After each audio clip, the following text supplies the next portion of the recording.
পঞ্চায়েত নির্বাচনে বক্সনগর ব্লকে জেলা পরিষদের দুটি আসনে ইডিবি অর্থাৎ কর্মচারীদের ভোট গণনা শেষে 15 নং আসনে বিজেপি প্রার্থী মিলনের নেশা 58টি ভোটের মধ্যে 54টি ভোট পেয়ে এগিয়ে রয়েছেন।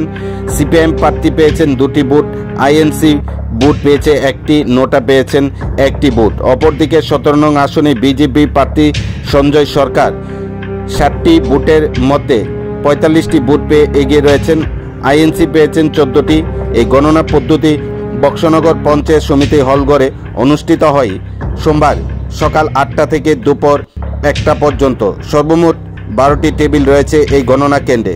প্রথম রাউন্ড শেষে 15 নং আসনে সিপিআইএম প্রার্থী জেসমিন সুলতানা মোট 37টি ভোট পেয়েছেন। কংগ্রেস থেকে তাসলিমা নাসরিন পেয়েছে 41টি ভোট। বিজেপি প্রার্থী মিলনের নেশা পেয়েছেন 6272টি ভোট।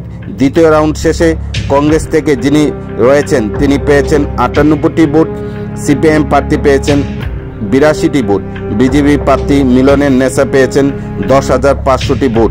নোটা পেয়েছেন 23টি ভোট। ইতিমধ্যে জানানো হয়েছে মিলনের নেশা 10,200 ভোট বেশি পেয়ে জয়ী হয়েছেন।